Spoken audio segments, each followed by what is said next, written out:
Hello everyone. तो आज का हमारा टॉपिक है plant breeder and farmer right act. तो प्लांट ब्रीडर के लिए क्या राइट्स हैं और फार्मर्स के लिए क्या राइट है, मतलब पादप प्रजनक और हमारे जो किसानों के लिए राइट हैं वो आईपीआर में जो दिए गए हैं वो क्या हैं। इससे पहले हम डिस्कस कर चुके हैं आईपीआर के बारे में। उसमें हमने बताया था कि पेटेंट, कॉपीराइट, ट्रेडमार्क और जियोग्राफिकल इंडिकेशन, ये सब हम पिछले लेक्चर में डिस्कस कर चुके हैं। और आज जो हम डिस्कस करने वाले हैं वो ब्रीडर और फार्मर राइट एक्ट के बारे में बात करने वाले हैं। तो आज का हमारा ये इस सब्जेक्ट का लास्ट टॉपिक है। तो प्लांट ब्रीडर राइट, पहले हम जान लेते हैं कि प्लांट ब्रीडर राइट होता क्या है। तो संरक्षित पादप प्रजाति को उत्पन्न करने, बेचने, बाजार में पहुंचाने, वितरित करने और आयात निर्यात करने का एकमात्र अधिकार होगा जो इस प्रजाति का प्रजनन करेंगे। जो प्लांट ब्रीडर होते हैं, जो पादप प्रजनक होते हैं, जो प्रजनन जिस प्रजाति का वो प्रजनन करते हैं और वो क्या हो, नई हो और औद्योगिक रूप से उपयोगी हो और मानव के लिए लाभकारी हो, और उसका जब वो पेटेंट ले लेते हैं तो उसके बाद जो प्लांट ब्रीडर राइट एक्ट होता है वो कहता है कि जो संरक्षित प्रजाति है, जो पादप प्रजनक हैं, जो प्लांट ब्रीडर हैं, उनके द्वारा जो वैरायटी डेवलप कराई गई है वो ही इसके लिए बाध्य होंगे कि उसको वो उत्पन्न करें, बेचें, वितरण करें।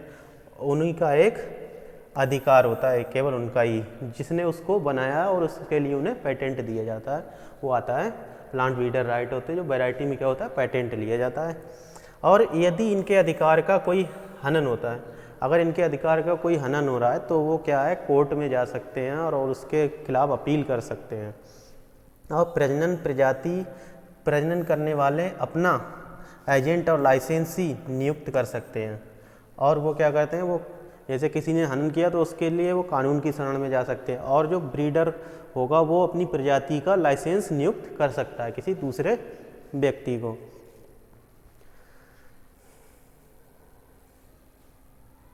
तो प्लांट ब्रीडर राइट एक्ट जो है फर्स्ट इस्टेब्लिश कब हुआ था, 1987 में ये फर्स्ट जो है पहली बार इस्टेब्लिश हुआ था। पहली बार ये इस्टेब्लिश हुआ था under the plant variety act, PVRA, plant variety right act के अंतर्गत ये पहली बार इस्टेब्लिश हुआ था 1987 में। फिर ये सक्सेस कब हुआ था, 1994 में। और वो किसके अंतर्गत हुआ था, PVRA, मतलब प्लांट ब्रीडर राइट एक्ट के अनुसार ये सक्सेसफुल कब हुआ था, 1994 में ये सक्सेसफुल हुआ था। और इसको हम अन्य नाम से जानते हैं, जैसे प्लांट ब्रीडर राइट हो गया, प्लांट वैरायटी राइट एक्ट हो गया, and intellectual property right granted to the breeder of a new variety या प्लांट। और जो आईपीआर होते हैं, जो हमारे मानव संपदा अधिकार होते हैं, वो ग्रांटेड करते हैं प्लांट ब्रीडर को, मतलब उनका अधिकार देते हैं किसके लिए, ऑफ ए न्यू वैरायटी या प्लांट, मतलब कोई नई वैरायटी ऑफ प्लांट की। फिर plant breeder right are granted to, तो प्लांट ब्रीडर राइट है जो पादप प्रजनक का जो राइट है, पादप प्रजनक होते हैं उनको राइट कब दिया जाता है, कब अधिकार दिया जाता है, नोवल प्लांट, मतलब नया plant, varieties that are distinctive, मतलब वो सबसे अलग हो, नई हो, अलग हो, यूनिफॉर्म हो, उसमें क्या यूनिफॉर्मिटी हो, मतलब समानता हो, और स्टेबल, मतलब उसकी यील्ड क्या है, ये नहीं एक साल हुई सही फिर दूसरे साल बेकार हो गई या कम हो गई। तो ये मेन क्या है, जैसे नोबल प्लांट होना चाहिए, डिस्टिंक्टिवनेस होनी चाहिए, यूनिफॉर्मिटी होनी चाहिए और स्टेबल होनी चाहिए। तो ये चार क्या हैं, इसके लिए पैरामीटर जो रिक्वायर हैं किसी प्लांट ब्रीडर राइट को ग्रांटेड करने के लिए, किसी नई वैरायटी के लिए। Example, cultivar breed true to type for desired traits, मतलब जो कल्टीवार जो हमारी ब्रीड होगी जिसमें हम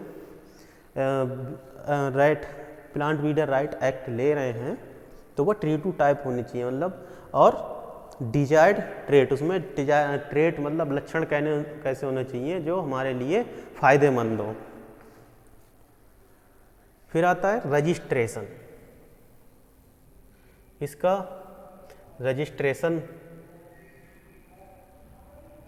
रजिस्ट्रेशन ऑफ वैरायटी, तो हमें अगर ये प्लांट ब्रीडर राइट एक्ट लेना है, मतलब पेटेंट लेना है, तो उसके लिए रजिस्ट्रेशन कैसे कराएंगे। Registration is essential to get legal rights. Registration क्या होता है, मेन होता है, मतलब इसके लिए एसेंशियल आवश्यक होता है टू गेट लीगल राइट, मतलब एक लीगल राइट लेने के लिए रजिस्ट्रेशन आवश्यक होता है। There is no protection without registration. अगर आपने रजिस्ट्रेशन नहीं कराया है तो प्लांट ब्रीडर राइट एक्ट या जो हमारा पेटेंट है, जो IPR है, वो क्या है, आपको प्रोटेक्ट नहीं करेगा बिना रजिस्ट्रेशन के। The registration consist of following step, और हमें जब रजिस्ट्रेशन कराना है तो उसके लिए ये स्टेप हमें फॉलो करनी पड़ती हैं। जैसे number 1, filling application in the prescribed form. जो इसकी फॉर्म होगी, जो उसका तरीका होगा भरने का, उसमें हम पहले क्या करेंगे, अपना उस तरीके से अपना एप्लीकेशन फॉर्म भरेंगे। और payment of the prescribed processing fee along with application, और पेमेंट करेंगे जो उसकी प्रोसेसिंग की फ़ीस होगी, क्योंकि कोई भी हम फॉर्म भरते हैं तो उसके लिए ज़रूरत होती है फ़ीस की। तो यहाँ पे फ़ीस होती है, वो डिपेंड करती है कंट्री के अनुसार। Processing fee along with application के अपना जो फिलिंग, हमने जो एप्लीकेशन फॉर्म भरा उसके साथ हम फीस पेमेंट करेंगे। और यहाँ पे एक उदाहरण दिया गया, जैसे USA में क्या है, इन USA after registration annual renewal fees. Registration के बाद जैसे एनुअल रिन्यूअल फीस होती है, वो कितनी होती है, $300 इज़ पेबल, मतलब आपको $300 पे करने पड़ते हैं। कहाँ, USA में, उसको रिन्यू कराने के लिए, दोबारा से रिन्यू करानी होती है तो उसके $300 फीस होती है। The registration fee varies from country to country, और ये हर देश की अलग अलग रजिस्ट्रेशन फ़ीस है, अलग अलग देश में फ़ीस अलग अलग उसका अमाउंट है। Examination of the application by the experts, और आपने जो एप्लीकेशन भर के दिया है फिर उसको एग्जामिनेशन मतलब उसकी जांच होगी, इसके द्वारा जो एक्सपर्ट होते हैं उसकी जांच करते हैं। फिर इशू ऑफ प्रोटेक्शन सर्टिफिकेट, उसके बाद इशू कर देते हैं, जो प्रोटेक्शन सर्टिफिकेट होता है वो इसे इशू कर देते हैं if application is found to meet the desired requirement. अगर, और वो कब करते हैं जो प्रोटेक्शन सर्टिफिकेट, जब आपने अपना एप्लीकेशन फॉर्म भर के दिया है और वो सही पाया जाता है, जो उसकी डिजायर्ड रिक्वायरमेंट होती हैं, मतलब जो उसकी आवश्यकताएं होती हैं उनमें वो पूरी हो रही हैं, तो उसको जो एक्सपर्ट होते हैं वो इशू कर देते हैं किसको, प्रोटेक्शन सर्टिफिकेट को। जो एक्सपर्ट होते हैं वो जांच करते हैं, उसके बाद आपके लिए इशू हो जाता है प्रोटेक्शन सर्टिफिकेट। फिर normally the registration take about 2.5 year for most of the species. Normally जो रजिस्ट्रेशन होता है वो टेक अबाउट मतलब लेता है 2.5 साल, 2.5 साल फॉर मोस्ट द स्पेसीज। अधिकतर स्पेसीज में 2.5 साल का समय लेता है जो रजिस्ट्रेशन होता है। फिर आता है ड्यूरेशन। फिर हम देखते हैं कि इसकी अवधि क्या है। ड्यूरेशन मीन्स अवधि, कि इसका टाइम पीरियड कितना होता है, कि अगर हम किसी का रजिस्ट्रेशन हमने करवा लिया तो देखते हैं कि टाइम कितना होता है। The period of protection varies with plant species. तो जो प्रोटेक्शन होता है वो प्लांट की स्पेसीज के अनुसार वेरी करता है, मतलब अलग अलग प्लांट स्पेसीज में अलग अलग टाइम की अवधि होती है। And protection is provided for a definite period, और प्रोटेक्शन जो होता है वो प्रोवाइड कराता है एक डेफाइनाइट पीरियड के लिए, कि जितना उस किसी स्पेसीज को ड्यूरेशन लो 10 साल का, 20 साल का या 5-15 साल का समय दिया गया है, तो वो उसी समय तक क्या करेगा, वो प्रोटेक्शन देगा। And the duration of protection for different plant species as follows. और ये अलग अलग स्पेसीज के लिए जो दी गई हैं, तो देखते हैं आगे हम। For tree and veins initially for 9 year and maximum for 18 year. मतलब कम से कम 9 साल के लिए और अधिक से अधिक 18 साल के लिए पेड़ और वाइन्स, मतलब जैसे जो लताएं होती हैं उनके लिए कम से कम 9 ईयर और अधिक से अधिक 18 ईयर के लिए लाइसेंस, मतलब जो है टाइम जो होता है उनका होता है, इतने साल तक प्रोटेक्शन दिया जाता है। For extant variety initial 6 year and maximum for 15 year from the date of registration of variety. जो एक्सटेंट वैरायटी होती हैं, मतलब जो बाहरी वैरायटी होती हैं, तो उनके लिए कम से कम 6 साल और अधिक से अधिक रजिस्ट्रेशन की डेट, जैसे आज हमने रजिस्ट्रेशन करवाया है तो आज से ठीक 15 साल तक के लिए या कम से कम 6 साल के लिए ये दिया जाता है ड्यूरेशन। और in other cases initially 6 year and maximum 15 year from the date of registration. तो इनिशियली और एक्सटेंट वैराइटीज उनमें 6 साल कम से कम और अधिक से अधिक 15 साल का समय होता है। फिर आता है वैलिडिटी। वैलिडिटी कितनी होती है? The protection of plant breeder right are valid only the country where it has been registered. ये जो प्लांट ब्रीडर राइट एक्ट होता है वो वैलिड होता है उसी कंट्री में जहां आपने रजिस्ट्रेशन करवा रखा है अपनी वैरायटी का। फिर the protection in other countries can be obtained by filling separate application in each country. अगर आपको दूसरी कंट्री में भी अपना चाहिए तो उसमें भी अलग आपको, मतलब सेपरेट अलग एप्लीकेशन फॉर्म, मतलब सेम प्रोसेस फॉलो करनी पड़ेगी दूसरे भी कंट्री में, तब आपको मिलेगा ये प्रोटेक्शन प्लांट ब्रीडर राइट, तब मिलेगा। फिर मैटर कवर्ड, इसमें कौन कौन सा मैटर कवर्ड होता है? जैसे the protection right can be granted for varieties of all botanical genera and species. ये कवर करता है, जो प्लांट ब्रीडर राइट होता है वो कवर करता है जो all varieties of botanical genera और स्पेसीज, मतलब जो हमारे पेड़ पौधे हैं इनकी ऑल जेनरा और स्पेसीज को कवर करता है, जीनस और स्पेसीज जो होती हैं हमारी।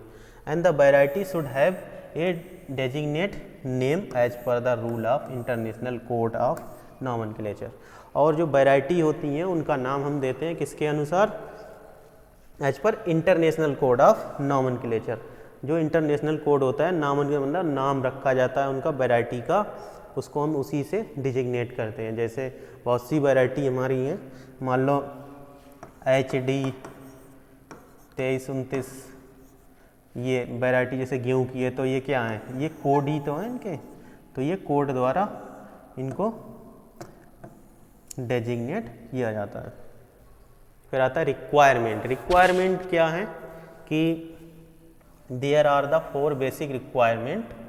ये तो इनकी 4 बेसिक रिक्वायरमेंट हैं protection of a variety under plant breeder right: novelty, distinctness, uniformity और स्टेबिलिटी। जैसे हमने पिछली स्लाइड में ही आपको बता दिया था कि नोवेल्टी मतलब वैरायटी जो डेवलप कर रहे हैं वो एकदम नई होनी चाहिए, और डिस्टिंक्टनेस उसमें कुछ डिफरेंट कैरेक्टर होने चाहिए, मान लो प्रीवियस वैरायटीज हैं उनसे कुछ अलग कैरेक्टर हो जभी तो।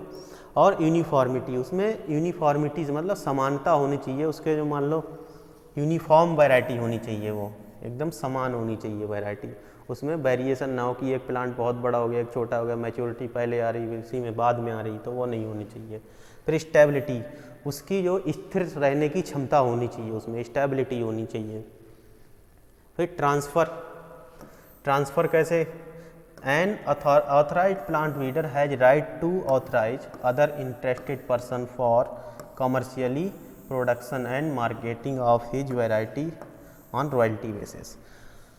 ट्रांसफ़र का मतलब यहाँ पे ये है कि जिस ब्रीडर ने अपनी वैरायटी का उसने राइट मतलब ले रखा है और वो ऑथराइज होता है किसी दूसरे पर्सन को कि वो उस पर्सन को दे सके, जो पर्सन उस वैरायटी को प्रोडक्शन करने में और बेचने में अगर इंटरेस्टेड है तो वो उस प्लांट ब्रीडर से अपना लाइसेंस ले सकता है और वो उसकी रजामंदी से वो उनकी खेती कर सकता है और उसे बेच सकता है, और वो क्या उसके बदले उसे रॉयल्टी देगा। रॉयल्टी मतलब कुछ परसेंटेज तो उसमें कुछ परसेंटेज उसको देगा पैसे, तो उसके बेसिस पे ये दे देंगे। तो ये हो गया ट्रांसफ़र का। फिर आता है कंट्रोल। कंट्रोल तो कंट्रोल में क्या है, the authorize plant breeder has right to prevent other from commercial production and marketing of his variety without permission. मतलब जो प्लांट ब्रीडर राइट एक्ट है वो कंट्रोल करता है कि प्लांट ब्रीडर की इजाज़त के बिना कोई दूसरा व्यक्ति उसको उस वैरायटी को उसकी बिना परमिशन के कमर्शियली प्रोडक्शन नहीं कर सकता, ना उसकी मार्केटिंग कर सकता है। इन्फोर्समेंट, और ये मतलब प्लांट ब्रीडर राइट एक्ट है तो वो कब इन्फोर्समेंट में आता है, जब इमीडिएटली आफ्टर रजिस्ट्रेशन। आपने रजिस्ट्रेशन अगर आज करवा लिया है तो उसी दिन से क्या है, ये फोर्स में आ जाएगा, मतलब अपने वर्क में आ जाएगा। उसके बाद ये क्या होगी, जो आपकी वैरायटी है प्रोटेक्ट हो जाएगी, किसके द्वारा, प्लांट ब्रीडर राइट द्वारा। फिर आता है रिक्वायरमेंट। तो रिक्वायरमेंट हम आपको बता ही चुके हैं कि नोवेल्टी, डिस्टिंक्टनेस और ये यूनिफॉर्मिटी, स्टेबिलिटी। फिर आता है एडवांटेजेज ऑफ PBR। ये मतलब इसके प्लांट ब्रीडर राइट एक्ट के क्या क्या फ़ायदे हैं। तो breeders get benefit of their variety. तो इससे क्या होता है, जो ब्रीडर होते हैं उनको बेनिफिट मिलता है, मतलब फ़ायदा मिलता है अपनी वैरायटी का।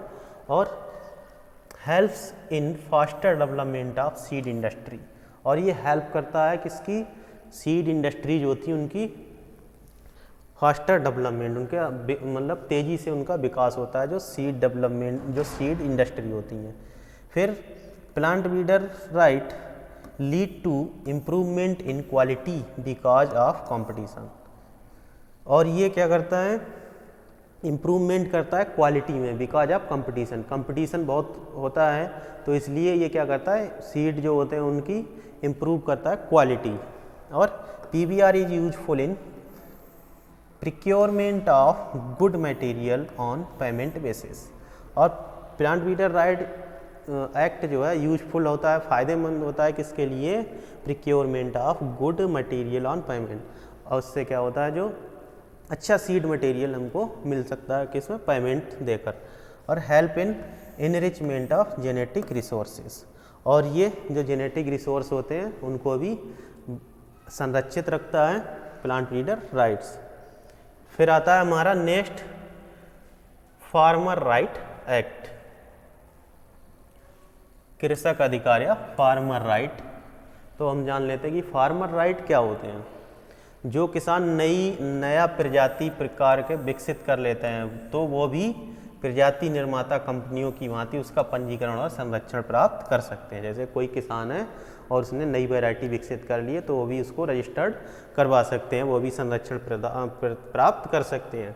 किसान द्वारा उत्पादित नई प्रजाति को एक वर्तमान प्रजाति के रूप में पंजीकृत किया जा सकता है। और जो किसान होते हैं उन्होंने प्रजाति अगर विकसित की है तो जो हमारी वर्तमान प्रजाति एक्सटेंट वैरायटी हैं तो उनको उसी के रूप में पंजीकृत किया जा सकता है। और अधिनियम के अंतर्गत सुरक्षित बीज प्रकार के साथ साथ किसान अपनी फसल को बचा सकता है, उपयोग में ला सकता है, वो बो सकता है, फिर से बो सकता है या उसका विनिमय कर सकता है, उसे बांट सकता है अथवा बेच सकता है। परंतु PBR अधिनियम के अंतर्गत संरक्षित किसी ब्रांडेड बीज प्रजाति को किसान नहीं बेच सकेगा। किसान अपने द्वारा बनाई गई वैरायटी को उसको बेच सकता है, बो सकता है, संरक्षित कर सकता है, उसकी जो मन करे वो ना काम कर सकता है, उसे बेच सकता है या दूसरे व्यक्ति को भी बेच सकता है, उसका प्रोडक्शन करके बेच सकता है, अपने आप खुद बो सकता है। लेकिन किसान इस अधिनियम के अंदर PPVN-FR act, plant production variety and farmer right act के अनुसार किसी भी ब्रांडेड बीज प्रजाति को किसान नहीं बेच सकता है। जो ब्रांडेड बीज आ रहे हैं ऑलरेडी तो उनको किसान क्या है, उनको नहीं बेच सकते हैं। लेकिन अपने द्वारा जो बनाई गई वैरायटी हैं और जो उनके द्वारा ही खुद बनाई गई हैं तो उनको वो करने के लिए बाध्य हैं। और फिर आता है खेतों में उपजाए गए पादपों के आनुवांशिक संसाधनों, प्लांट जेनेटिक रिसोर्स तथा नकदी फसलों के वन्य प्रकारों के संरक्षण के लिए किसान समुचित सम्मान और पुरस्कार पाने के अधिकारी होंगे। इससे अगर वो किसान हैं अगर अच्छी प्रजाति डेवलप कर रहे हैं और प्लांट जेनेटिक रिसोर्स हैं जो हमारे, उनको संरक्षित कर रहे हैं, तो उससे क्या होगा कि वो पुरस्कार प्रदान कर सकते हैं। अगर उनका कार्य ज़्यादा अच्छा होगा तो उनको उससे पुरस्कृत भी किया जा सकता है। और उसके अनुसार अधिनियम के अनुभाग 939 के अनुसार यदि किसान द्वारा बनाई गई नई पादप प्रजाति ठीक से फलदायी नहीं होती है तो उसे इसके लिए क्षतिपूर्ति मिल सकती है।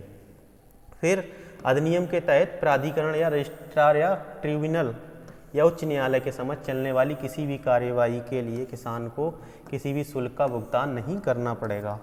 अगर किसान द्वारा बनाई गई वैरायटी है प्रजाति, अगर वो ठीक से फलदायी नहीं होती है तो उसके लिए क्या होगा, उसकी क्षतिपूर्ति मिल सकती है, लेकिन उस पर कोई भी कार्रवाई नहीं होगी, जिससे उसे कोई भी शुल्क का भुगतान नहीं करना पड़ेगा किसान को। फिर आता है रजिस्ट्रेशन। रजिस्ट्रेशन कैसे करें फार्मर राइट एक्ट लेने के लिए? A farmer who has breed और डेवलप्ड ए न्यू वैरायटी, मतलब कोई फार्मर है उसके पास कोई नई ब्रीड है या नई वैरायटी है, shall be entitled for registration and protection of his variety like a breeder, और वो एक ब्रीडर की तरह ही प्रोसेस करेंगे और वो अपना प्रोटेक्शन ले सकते हैं, अपना राइट ले सकते हैं। The registration process consist of the following stage, और रजिस्ट्रेशन प्रोसेस के लिए स्टेप फॉलो करनी पड़ती हैं, जैसे फिलिंग द एप्लीकेशन, तो हमने पहले ही बताया था कि एप्लीकेशन फिल करते हैं, जो भी होता है उसी फॉर्म में एप्लीकेशन फिल करते हैं। The application is to be filled in the prescribed forms and submitted office of the registrar of plant, और उसी फॉर्म में जिस फॉर्म में वो मांगते हैं उसी फॉर्म में हमें एप्लीकेशन को फिल करना पड़ता है, और उसके बाद जो रजिस्टर्ड प्लांट वैरायटी का जो ऑफिस होता है, variety protection and farmer right act का जो ऑफिस है उसमें हम जमा कर देते हैं। और the application should be contain all the desired document and information, और जो एप्लीकेशन होता है उसमें ऑल डिजायर्ड जो भी ज़रूरत होती है वो सभी जानकारी और डॉक्यूमेंट्स उसमें शामिल रहते हैं और उनको जमा कर देते हैं। फिर एग्जामिनेशन ऑफ द एप्लीकेशन, और फिर उस ऑफिस में क्या होता है कि एग्जामिनेशन मतलब उसकी जांच होती है एप्लीकेशन की। The application is examined bye expert of in the registrar office, फिर वो जो एप्लीकेशन है वो रजिस्ट्रार ऑफिस में क्या होगा, उसकी जांच होगी। फिर if found correct it is advertised for opposition, there 3 months time is given for filling opposition, मतलब अगर कोई भी दिक्कत है तो उसके लिए 3 महीने का समय दिया जाता है। और फिर रिक्वायरमेंट क्या है इसकी? The farmer variety shall be entitled at registration in 10 days following the requirement, तो इसके जो फार्मर वैरायटी होती है उसको रजिस्ट्रेशन कराने के लिए ये रिक्वायरमेंट होती है, जैसे it should have denomination name assigned by application and an affidavit that the variety does not contain terminator gene, और उसे एक एफिडेविट देना पड़ता है कि इसमें कोई टर्मिनेटर जीन तो नहीं है।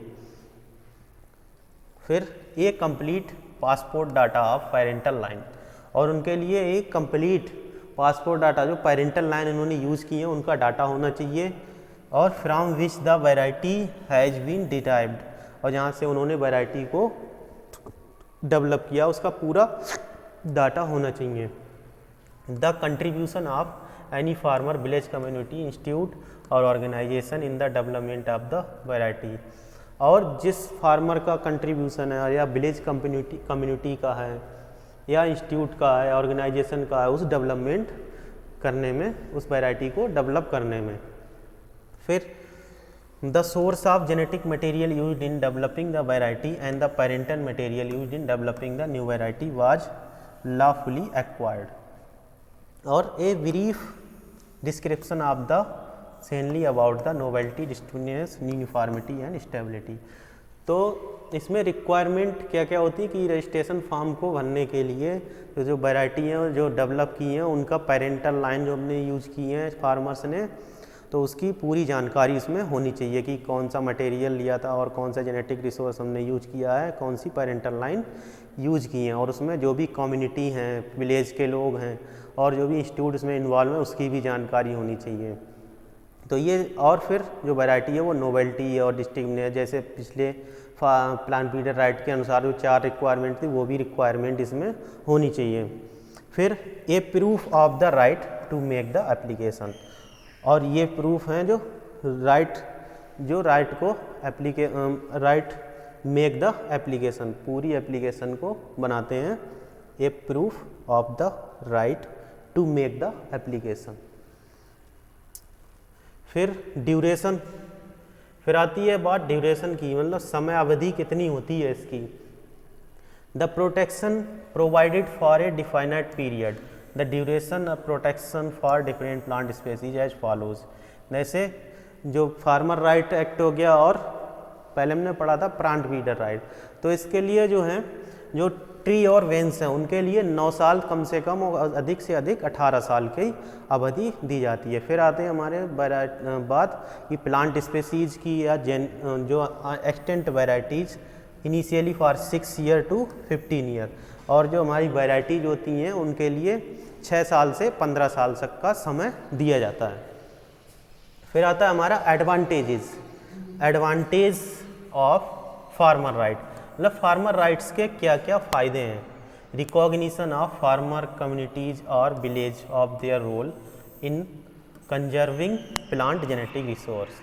इससे क्या होता है रिकॉग्निशन, मतलब इससे खोज आ जाती है उन फार्मर्स की, उन कम्युनिटीज़ की और उस विलेज की जो रोल, मतलब जो रोल करते हैं किसमें, कंजर्विंग प्लांट जेनेटिक रिसोर्स।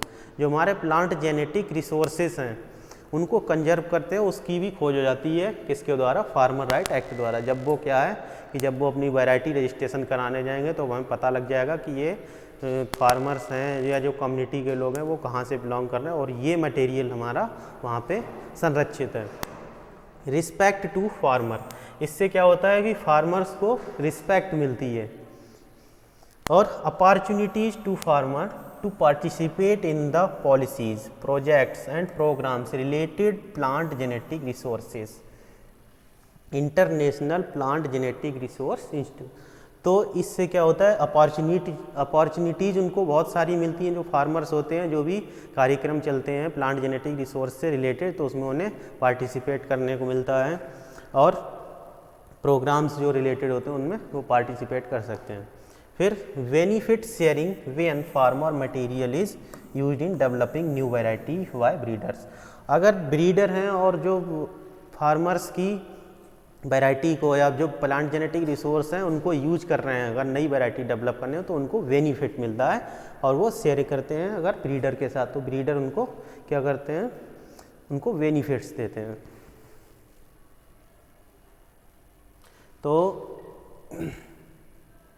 तो आज हमारी बात हुई फार्मर राइट एक्ट पे, प्लांट ब्रीडर और फार्मर राइट एक्ट पे।